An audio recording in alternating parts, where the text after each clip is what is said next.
시간의 시즌2 진행의 정민입니다. 2018년 무술년도 막바지에 다다랐습니다. 한 해 동안 부동산 시장은 정말 숨가쁘게 돌아가지 않았나라는 생각이 듭니다. 지난해에 이어서 올해도 역시 정부와 시장 간의 힘겨루기는 계속 진행이 됐고요. 양극화 현상은 새로운 숙제로 부상하게 되었습니다. 그래서 오늘 이 시간에는 아주 특별한 시간을 마련했습니다. 전문가들의 대담을 통해서 2018년도 주요 이슈들을 짚어보고요. 2019년도를 전망해보는 시간 갖도록 하겠습니다. 지금 이 시간 함께 하시면 2019년 계획 세우시는데 큰 도움이 되시리라 확신합니다. 자, 방송 보시면서 궁금한 점 있으시면 저에게 전화, 문자 주시면 되겠습니다. 02-377-0205번 그리고 문자는 샵 3772번입니다. 자, 그럼 본격적으로 시작해 보도록 하겠습니다. 자, 오늘 도움 말씀 주실 전문가분들 소개해드리도록 할게요. 부동산 주치 투미 부동산 컨설팅의 김재경 소장님 자리하셨습니다. 소장님 안녕하세요. 안녕하세요. 당신의 부동산 주치 김재경 소장입니다. 저희가 오늘은 좀 특별하게 2018년도 연말 특집으로 준비해 왔는데요. 부동산은 투자를 하려고 했을 때 우리가 앞으로 어떻게 예측하는 것도 중요하지만 과거에 어떻게 되었는지 분석하는 것도 중요합니다. 그래서 오늘은 2018년도에 어떤 이슈들이 있었는지 한번 점검해보는 시간 가져보도록 하겠습니다. 네, 과거의 정확한 분석 귀에 쏙쏙 들어오는 것 같습니다. 이 부분 눈여겨보겠습니다. 자, 이번에는 투자도깨비 김세원 팀장님 자리하셨습니다. 팀장님 안녕하세요. 네, 안녕하세요. 투미부동산 컨설팅의 투자도깨비 김세원 팀장입니다. 과거 사례를 돌이켜보면서 2019년도 돈이 되는 정보와 돈이 되는 지역, 돈이 되는 매물로 여러분들을 찾아뵙겠습니다. 네, 돈이 되는 정보 또 기대해 보겠습니다. 자, 이번에는 친절한 영미 씨, 오영미 실장님 자리하셨습니다. 실장님 안녕하세요. 네, 안녕하세요. 친절한 오영미 실장입니다. 한 해 동안에 부동산 시장이 이렇게 뜨거웠다가 또 차가웠다, 온탕, 냉탕을 이렇게 왔다 갔다 한 적이 있었나 싶네요. 오늘도 친절하고 다정하게 시청자 여러분들과 함께하겠습니다. 네, 전문가 세 분을 모시니 저도 든든합니다. 시청자분들께서도 아무래도 지금 이 시간 많이 기다리시고 계실 것 같네요. 자, 2018년 부동산 시장 정말 다사다난했던 한 해였던 것 같습니다. 여러 가지 이슈들도 많았고요. 많은 분들이 또 시장 흐름에 대해서 예민하게 반응하신 분들도 많이 계셨던 것 같습니다. 자, 그중에서 9개 정도를 지금 전문가분들께서 선정을 해주셨습니다. 자, 어떤 내용인지 하나하나 한번 풀어보도록 할게요. 자, 먼저 첫 번째 이슈 살펴볼게요. 서울 부동산 가격 폭등입니다. 폭등이라는 단어가 나왔습니다. 2017년 파리 부동산 대책 이후 그의 하반기 소강 상태에 빠졌었던 부동산 시장이 올해 2018년 1월에서 3월간 정말 폭등이라는 표현을 쓸 정도로 어마어마하게 올랐다고 들었습니다. 자, 이때 분위기 어땠는지 궁금합니다. 어땠습니까, 실장님? 네, 말씀하신 대로 이 1년 반 전에 발표됐던 2017년에 이제 파리 대책 정말 굉장히 많은 개정 항목들이 있었습니다. 이 부동산 대책의 종합 선물 세트라고도 불렸는데요. 이 발표된 시점에 시장에 던진 충격이 정말 대단했습니다. 발표 내용의 골자가 이제 양도세 중과라든지 각종 이제 다주택자들을 규제하기 위한 그런 대책이 위주였기 때문에 솔직히 2017년도 하반기에는 거래량이 확 줄었던 모습이었습니다. 이 다주택자들은 2018년 4월이 오기 전까지 다 정리해라라는 이런 국토교통부 장관님의 이런 강력한 경고 메시지까지 있었는데요. 그래서 수많은 언론과 또 부동산 전문가들이 이제 매물이 쏟아질 거기 때문에 부동산 가격이 하락할 것이다라는 이제 부정적이고 좀 어두운 그런 전망들을 많이 내보였습니다. 하지만 이제 결과는 어땠죠? 우리 모두가 여러분들도 아시다시피 특히 서울의 가격이 많이 폭등했습니다. 그렇죠, 팀장님? 네, 맞습니다. 그 2017년도 파리 대책이 나왔음에도 불구하고 그 부동산 2018년도 1분기의 가격이 상당히 많이 올랐습니다. 그 가격만 오른 게 아니고요. 이제 거래량 또한 상당히 많이 올랐는데 그 매도자분들과 이제 매수자분들을 실제로 만나게 되면은 그 자리에서 가격이 바로 또 올라가지고 거래하기가 맞아요. 굉장히 한 건 한 건 하기가 굉장히 힘들었던 1분기였다고 보면 되고요. 심지어는 이제 계약을 체결을 하고 나서도 매도자분께서 이제 또 배액 비상을 해주면서 이제 계약을 또 물리는 일도 종종 있었습니다. 그러니까 매도 우위 시장에 거의 뭐 정점을 찍었다고 볼 수 있습니다. 예. 네, 맞습니다. 첫 번째 거 포인트를 갖다가 한번 보시면 서울 부동산 가격 폭등이라는 겁니다. 그냥 다른 데들 지방 같은 경우는 그렇게 오르지 않았다라는 거가 포인트인데요. 지금 이게 왜 서울 부동산 가격 폭등이 왔냐라는 것을 알아보시려면 파리 부동산 대책의 핵심이 무엇인지를 알아보셔야 됩니다. 바로 저희가 가장 대표적으로 꼽는 게 다주택자 중과라고 할 수 있는데요. 이제 다주택자 이런 억제 정책들을 펼치게 되면 아무래도 가치가 떨어지는 집부터 처분하게 되게 되시죠. 그렇다 보니까 가치가 떨어지는 집, 예를 들어 지방에 있는 집들을 먼저 처분하게 되고요. 그다음에 경기도에 있는 집, 서울에 여러 채가 있다면 서울 외곽 지역부터 처분하게 되지 절대 강남에 있는 집들을 처분하지 않습니다. 그렇다 보니까 지방에 여러 채가 있으면 다주택자로 해서 규제를 받고 강남에 한 채 있는 사람은 1주택자니까 규제를 안 받는 이런 상황이 벌어지게 됐는데요. 그렇다 보니까 지방에 있는 집들을 처분하게 돼서 현재 어떻게 되느냐 한번 통계를 한번 가져와 봤습니다. 2018년도 1월 아파트 가격 상승률인데요. 지금 서울 통계를 보시게 되면 서울 중심 지역들이 많이 올라갔습니다. 지금 우리가 말하는 강남 4구, 서초, 강남, 송파, 강동구 그리고 강북에서는 마용성 이렇게 중심 지역, 한강을 끼고 있는 서울 중심 지역이 크게 올라갔는데 근데 이 1월 달 거 통계를 보다 보면 재미있는 거는 오히려 외곽 지역들, 노도강이라고 얘기하죠. 이런 데들은 상승률이 좀 낮습니다. 이런 것들을 보게 됐을 때 서울 내에서도 양극화가 이루어졌다라고 볼 수 있다는 것이죠. 근데 이분들은 이제 서울 중심 지역에 먼저 뜨고서 근데 차츰 시간이 지나가면서 외곽 지역들도 올라가는 모습들을 볼 수가 있었습니다. 하지만 이런 것들을 봤을 때 이게 현재 시점에서도 유효하다는 것이죠. 2019년도도 이런 다주택자 억제 정책이 점점 심해지는 만큼 지방 같은 경우는 하락하고 중심 지역으로 더 몰리는 이런 상황이 계속될 것으로 보고 있습니다. 네, 그래서 똘똘한 한 채라는 단어가 나오게 된 배경이었던 것 같습니다. 시즌 1 때도 부동산 시장이 안 좋았음에도 양극화 현상이 계속되면서 부동산 가격이 상승할 것이라는 전망해 주셨는데 지금 생각해 보니까 딱 맞아 떨어지는 게 정말 신기할 정도입니다. 지방은 하락하고 계속해서 서울은 상승하는 양극화 현상은 계속 지속된다고 하니까 이 점은 주의 깊게 보시는 게 꼭 필요할 것 같습니다. 자, 이번에는 두 번째 이슈 넘어가겠습니다. 많은 분들이 좀 씁쓸하신 분들도 있으실 것 같아요. 바로 로또 청약입니다.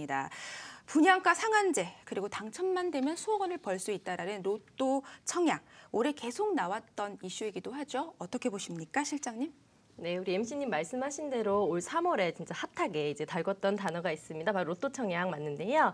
지금 이 특히 강남의 DH자의 개포가 3월에 청약을 하면서 저 구름 같은 인파 좀 보세요. 지금 당첨만 되면 4억을 번다라는 구체적인 숫자까지 말이 나왔고 뭐 10만 청약설이니 뭐 모델하우스 방문객이 하루에 몇만 명이니 하면서 굉장히 뜨겁게 전국적으로 이 로또 분양을 또 붐을 주도를 했던 그런 일이 있었습니다.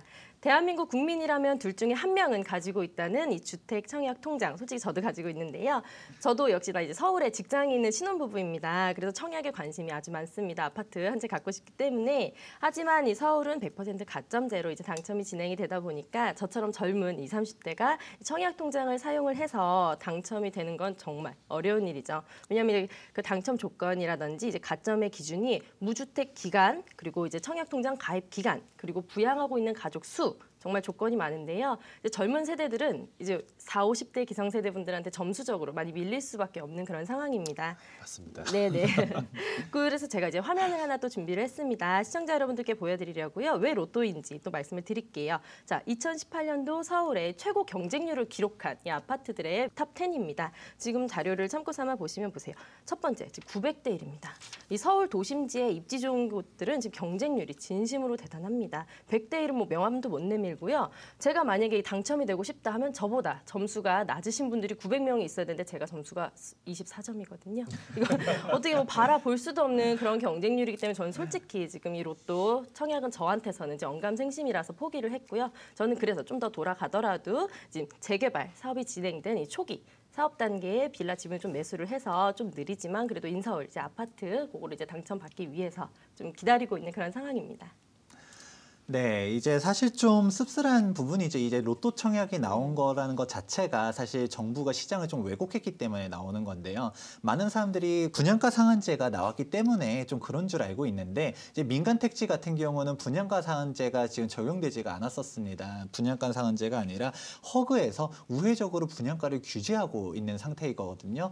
이런 상태가 계속되면서 지금 주변 시세보다 뭐 적게는 1억, 많게는 진짜 수억 원씩도 차이가 나오는 일명 로또 분양 청약 이런 사태가 나온 겁니다. 그렇기 때문에 지금 12월 달 거래가 적다라고는 하는 상황에서도 청약 같은 데들 모델하우스 한번 가보세요. 정말 사람들 많거든요. 줄이 길어요. 이렇게 많습니다. 그래서 한번 모델하우스 가보시면 장난 아닌데 이렇게 청약 통장 같은 경우도 당첨되기도 어렵고 이런 청약에 몰리는 시장이 됐는데 좀 씁쓸한 것 중 하나는 청약 가점이 높은 사람들 진짜 40대, 50대 이런 사람들이 당첨이 되지 우리가 보통 말하는 신혼부부라든지 청년층들이 청약받기가 정말 어려운 상황이 됐습니다. 하지만 그러면 특공을 좀 노려볼 수 있지 않느냐라고도 하지만 파리 부동산 대책도 어떤 것도 나왔냐 하면 바로 금융규제도 같이 나왔습니다. 그러면 대출이 또 안 되기 때문에 그럼 목돈이 수억 원이라는 목돈이 지금 청약할 때도 필요하거든요.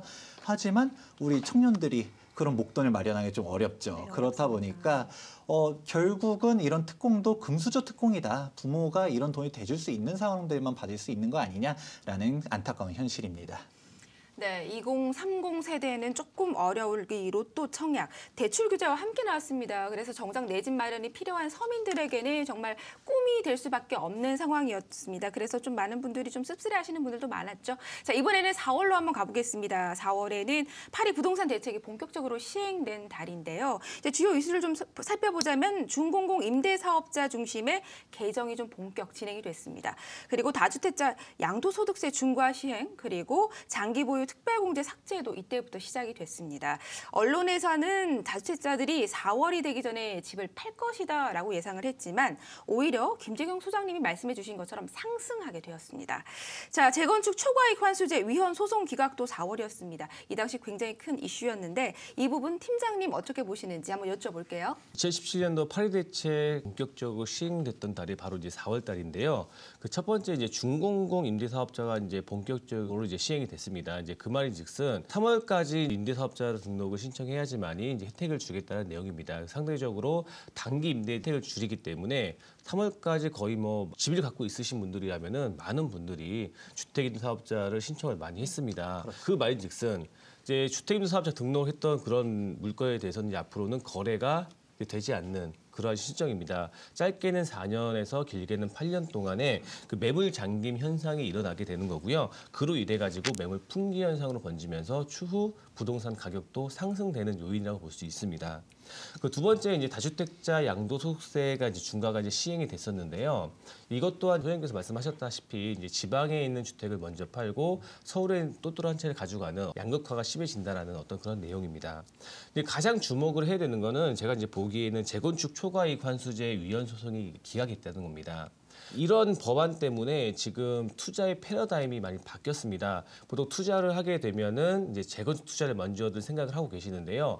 재건축 이제 프리미엄이 많이 꺾이면서 기대 심리 또한 크게 꺾였습니다. 실제로 가격도 많이 빠져 있는 상태고요. 그로 인해 가지고 이제 투자자분들이 재건축이 아니라 이제 재개발로 많이 돌아서게 되는 그러한 내용의 또 법안입니다. 사실 이제 말도 안 되는 법안인 건 맞죠. 네, 맞습니다. 지금 팀장님께서 잘 얘기해 주셨는데요. 재건축 초과이익 환수제가 정말 대단한 법률이긴 합니다. 일단은 쉽게 말해가지고는 재건축을 하면서 우리가 나왔었던 그 차이, 시세 차익에 대해서 50%를 세금으로 때린다는 거거든요.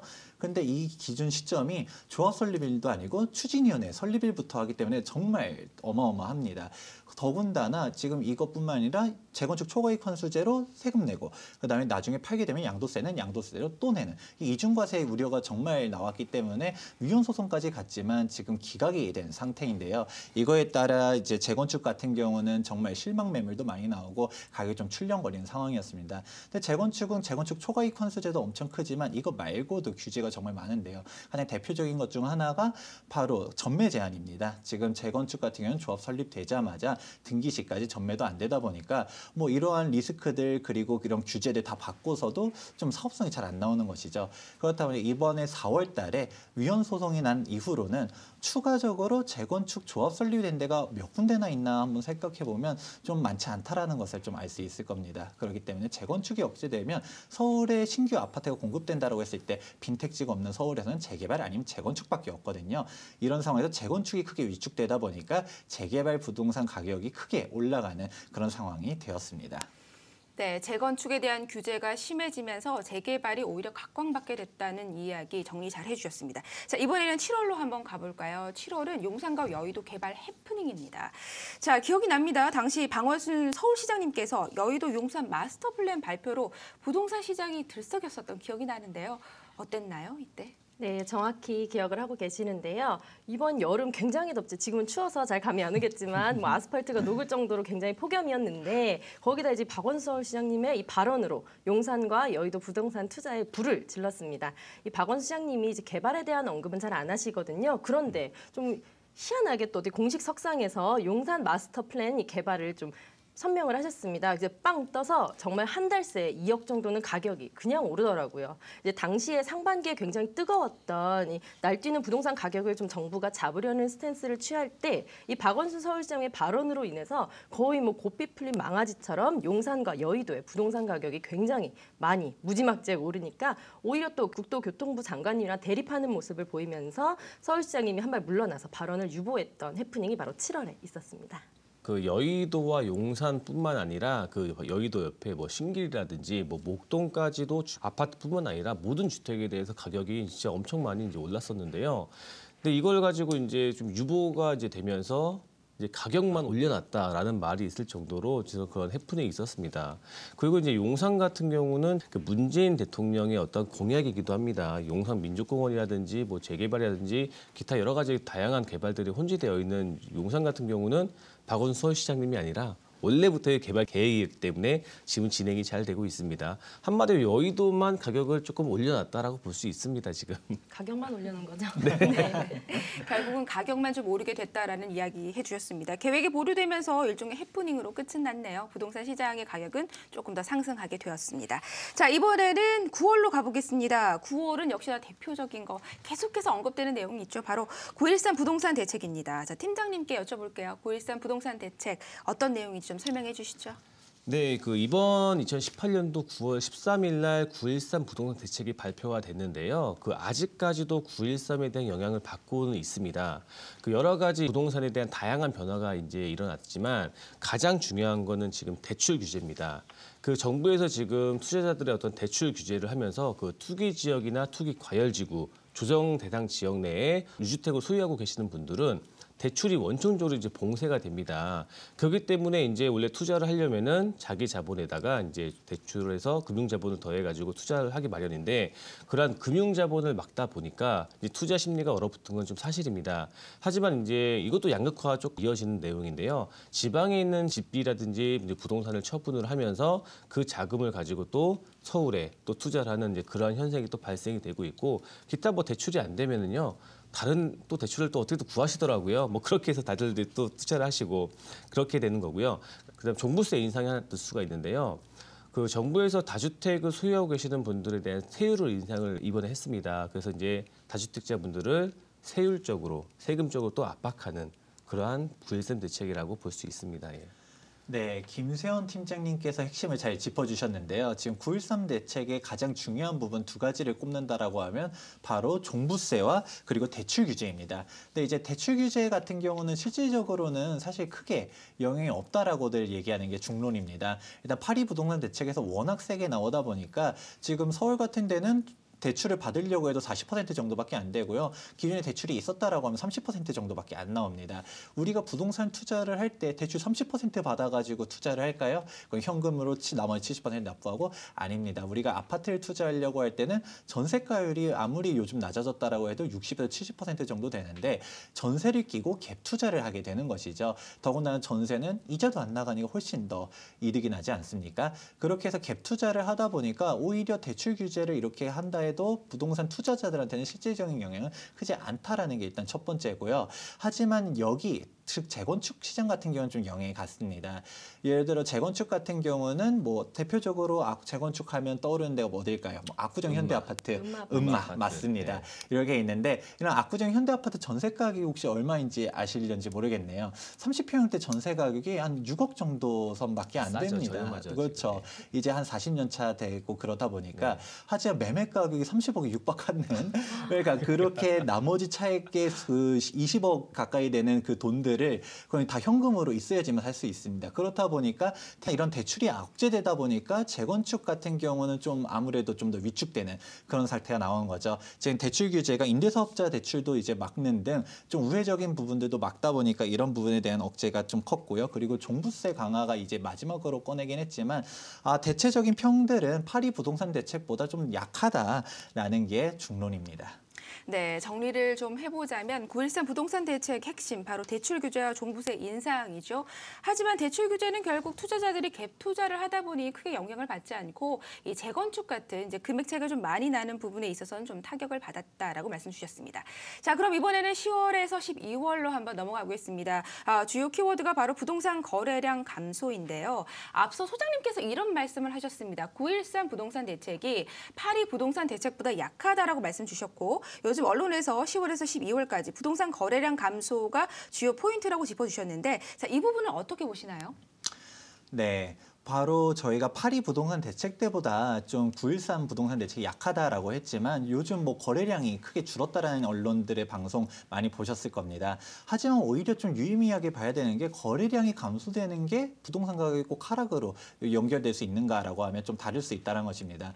오히려 파리 부동산 대책 때는 정말 부동산 가격이 떨어질 거다라는 그런 이미지가 강했었습니다. 그렇다 보니까 부동산을 가지고 있는 사람들, 다주택자라든지 이제 부동산을 팔아야겠다라는 심리가 좀 강했었고요. 그렇게 돼서 팔게 되면 좀 적극적으로 매도를 하게 되면서 거래가 이루어지는 것이죠. 하지만 지금 거래량이 감소됐다라는 거는 지금 소유자들도 그렇게 관망을 한다라는 것입니다. 이게 그렇게 부동산 가격이 떨어질까라기보다는 좀 지금 부동산 시장이 그렇게까지 뭐 좀 지켜보면 좋지 않을까 하면서 오히려 관망 추세로 갔기 때문에 부동산 거래량이 좀 떨어졌다라고 볼 수 있는 것이고요. 그리고 또 다른 이슈, 지금 가장 최근에 핫하죠? 3기 신도시 맞습니다. 3기 신도시에 대해서는 바로 저희가 저번 시간에 한번 좀 잘 얘기했었는데 핵심만 얘기해 보도록 하겠습니다. 9.13 부동산 대책에서도 얘기 나왔었는데 30만 가구 공급을 하겠다, 수도권에. 저는 이거 자체는 정말 유의미하다고 보고 있습니다. 왜냐하면 그동안 수요 억제 정책으로만 가는 게 아니라 공급 대책을 내놓은 게 중요하다고 봤었거든요. 하지만 이런 3기 신도시가 성공적으로 정착하려면 넘어야 되는 난관이 크게 있는데 세 가지 제가 한번 짚어보았습니다. 가장 대표적인 거는 바로 교통 대책을 좀 적극적으로 펼쳐나가야 됩니다. 이 교통대책이 중요한 이유는 지금 안 그래도 경기권에 사시는 분들은 느끼실 거예요. 지금 서울로 출퇴근하기가 정말 어렵거든요. 지금 차도 많이 막히는데 경기도권에 지금 30만 가구가 이제 또 물량 폭탄이 떨어진다라고 하면 정말 오히려 교통이 더 헬게이트 열린다라고 할 수 있는 것이죠. 그렇다 보면 지금도 출퇴근이 어려운데 더 심각해지면 오히려 경기권에 대한 데 타격이 많이 나오게 되고 서울 집값을 잡으려고 했더니 오히려 서울에 대한 희소성만 더 늘어나는 그런 아이러니한 사태가 나올 수 있기 때문에 지금 GTX라든지 뭐 지하철 연장 등 교통 대책을 철저하게 시행하고 그리고 적시적소에 오픈하는 게 좀 중요하다라고 할 수 있습니다. 두 번째는 지금 2기 신도시를 예를 들 수가 있는데요. 지금 2기 신도시 발표가 2014년도에 나왔었습니다. 하지만 15년이 넘어간 지금도 택지 공급을 하고 있다든가 아직도 공사 중인 데들이 있는데요.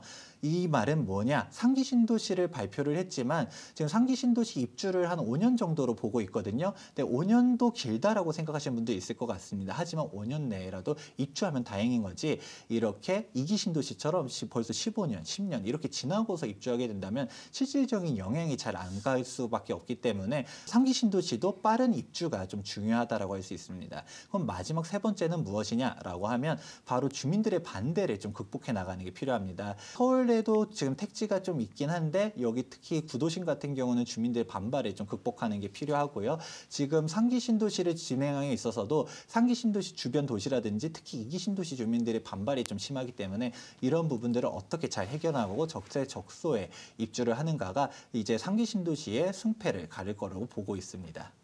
네, 3기 신도시 성공을 위한 정부의 필요 조건들 잘 풀어나갔으면 좋겠습니다. 자, 지금까지 2018년 이슈 9개에 대해서 좀 살펴봤습니다. 그리고 이번에는 많은 분들이 가장 궁금해하시는 것 중에 하나인 2019년도 전망이 아닐까라는 생각이 듭니다. 자, 각각의 전문가님께 제가 의견을 여쭤볼 텐데 우선 실장님께, 오영미 실장님께 한번 여쭤보겠습니다. 오영미 실장님은 어떻게 보십니까? 예, 친절한 오영미 실장이 2019년에 이 부동산 시장 전망을 말씀드리겠습니다. 저는 이 고객님들과 상담을 정말 많이 하는데요. 실제 현장에서 제가 체감하는 분위기는 작년에 파리 대책 나왔을 때가 정말 좋지 않았습니다. 그때 우리 소유자분들께서 찾아오셔서 나 집값 떨어지면 어떡해, 나 어떻게 못 팔면 어떻게 실장님 하면서 굉장히 발을 동동 구르면서 불안하고 걱정되는 모습을 많이 보이셨거든요. 맞아요. 예. 네, 하지만 요즘 이제 9.13 대책이 발표되고 나서 우리 소유자분들의 분위기가 다릅니다. 지금 소유자분들은 보유세나 뭐 종부세 요거 세금 계산하시면서 나의 현금 흐름을 체크하면서 대비하는 모습을 좀 보이고 계세요. 그리고 정말 이제 뭐 자금이 잠시 꼬였다거나 일시적으로 1가구 2주택 세금 혜택을 위해서 정말 이제 어쩔 수 없이 매도하시는 게 아닌 이상은 매물을 시장에 지금 내놓지 않고 계속 보유하고 또 관망하는, 그러니까 작년과는 다른 그런 반대되는 반전된 모습을 좀 보여주고 있다는 분위기를 말씀드리겠고요. 또 굉장히 강력했다고 말씀하신 이 파리 대책이 발표되고 나서도 한 반년 정도 6개월 지났을 때 부동산 가격 떨어지지 않았거든요. 지금 그걸 떨어지면 살려고 했던 매수 대기자들까지 안 떨어지네 하고 부동산 시장에 뛰어들면서 이제 크게 이제 부동산 가격이 오르는 모습을 보였습니다. 좀 상대적으로 약하다고 평가되는 이 9.13 대책이 발표되고 나서 지금은 4개월 차거든요. 아직 좀 6개월 차가 되기는 아직 2달 정도 남았는데 그 2달이 바로 이제 돌아오는 봄 이사철입니다. 역시나 지금 매수 대기하고 계시는 분들이 금액이 좀 떨어지지 않는 것 같네 하고 만약에 이제 시장에 또 뛰어들게 된다면 부동산 가격이 앞으로 이제 좀 상승하고 가격이 오를 것이다. 저는 이렇게 전망을 하겠습니다. 네, 9.13 부동산 대책 이후 6개월 차가 바로 2월에서 3월입니다. 자, 이사철이 오는 이 시기 위축된 부동산 시장이 반등할 것이라고 예상을 해주셨습니다. 자, 이번에는 김세훈 팀장님께 여쭤볼게요. 팀장님 어떻게 보시나요? 네, 제가 보는 2019년도 부동산 경기 전망은요. 많은 전문가들이 2019년도 뭐 조정 기간이다, 뭐 하락할 것이다라고 예측을 하고 계신 분들도 있지만 어디다 어떻게 얼마를 이제 투자하느냐가 관건입니다. 이제 올해 내년을 지나서 앞으로 2020년이 지나가게 되면은 분명히 공급 부족이 옵니다. 아파트 공급 물량이 없어지기 때문에 그때 지어지는 아파트를 노리시는 게 아주 좋은 타임이라고 보여집니다. 그렇게 되면 재개발 같은 경우는 지금 내가 투자를 해서 바로 아파트를 받는 게 아니라 최소한 3년, 4년, 5년 정도 뒤에 아파트를 받는 거다 보니까 공급이 부족한 시기에 그때 내가 아파트가 지어지는 걸 받게 되면은 그때 아마 굉장히 가격이 많이 상승될 이제 확률이 훨씬 높기 때문에 서울 재개발 투자하시는 게 좋을 것이라고 저는 판단이 됩니다. 네, 재건축 위축에 따른 재개발의 희소성 강조해 주셨습니다. 자, 마지막으로 김재경 소장님께 여쭤볼게요. 어떻게 보십니까? 네, 앞에 두 분이 워낙 말을 잘 해주셔서 저는 이제 딱 핵심만 얘기하도록 하겠습니다. 2018년도 경기 전망을 했을 때도 얘기했었던 거고 지금 2019년도 전망을 할 때도 지금 저희가 봤을 때는 가장 핵심은 정부의 정책 방향성입니다. 정부의 정책 방향이 지금 다주택자 억제 정책으로 가고 있고 이게 지금 9.13 부동산 대책의 종부세 강화까지 점점점 더 조여나가고 있는 현실이거든요.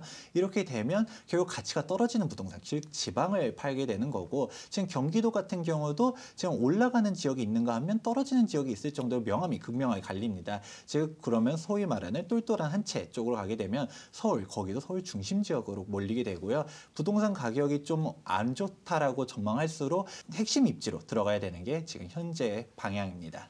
네, 방향까지 말씀해 주셨고 2019년 상반기에는 다시 반등한다라는 전망 주셨습니다. 자, 19년을 앞두고 신년 맞이 무료 세미나를 준비했다고 들었습니다. 자세한 내용 좀 설명해 주시죠. 네, 안녕하세요. 지금 2019년도 저희가 새롭게 좀 준비한 세미나 가져왔습니다.